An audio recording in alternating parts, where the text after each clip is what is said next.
This is number 16 from 11-2, the 649 11-2 worksheet.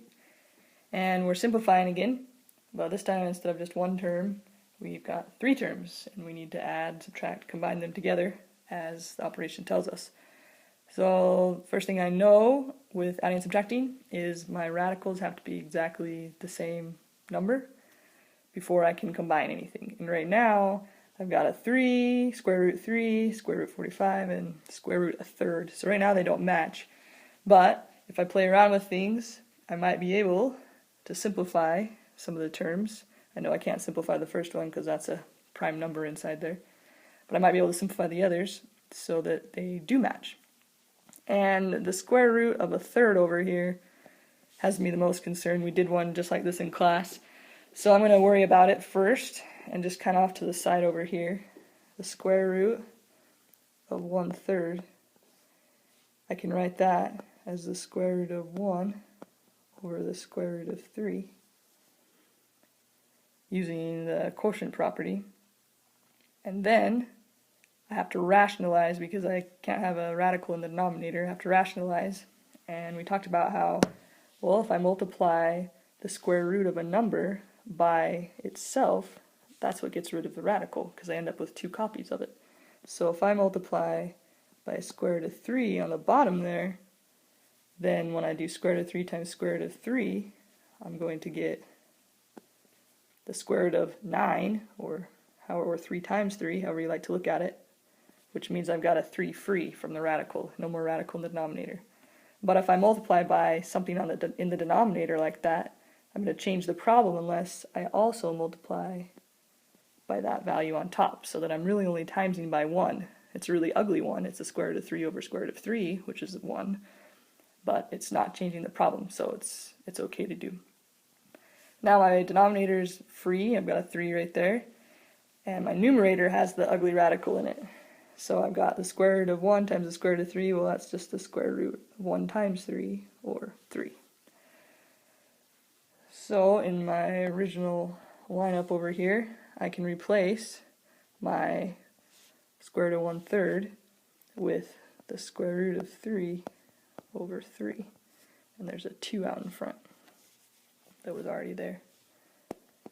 And I'm going to erase this out of the way so we've got more space here.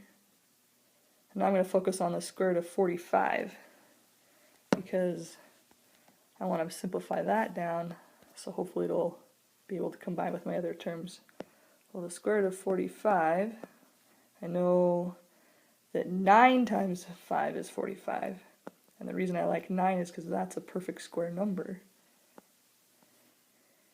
And so it breaks down into a 3 and a 3.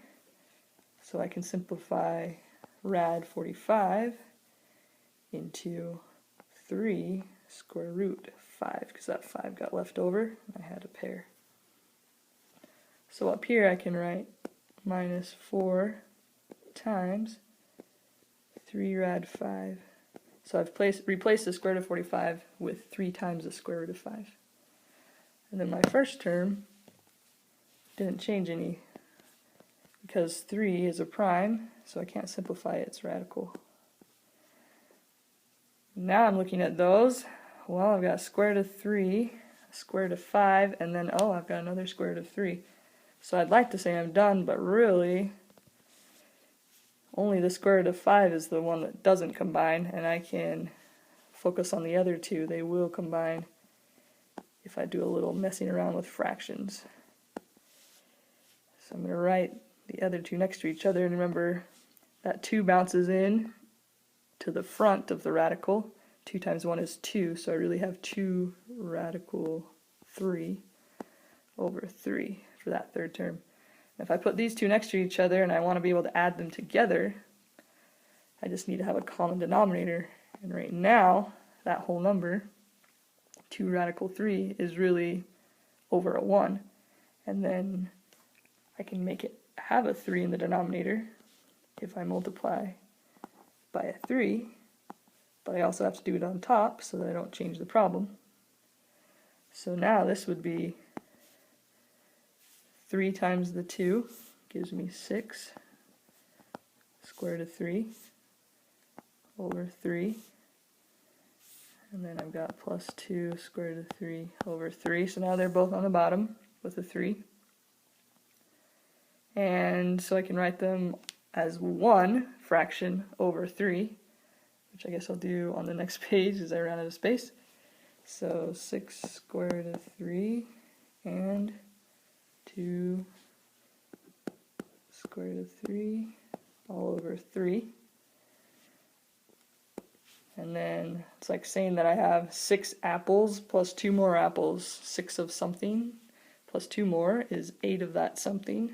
So 8 rad 3 over 3. And then we can't forget about our 4 times 3 rad 5 there, negative 4 times 3 rad 5. So I've got 8 square root of 3 over 3 minus 4 times 3 rad 5. And that's actually not all the way simplified because the 4 needs to multiply into the 3, distribute in. So it's minus 12 radical 5 and 8 rad 3 over 3. Final answer. Whew. I know I'm finished because there are no other radicals that have the same value inside, so there's no way for me to combine them together and simplify.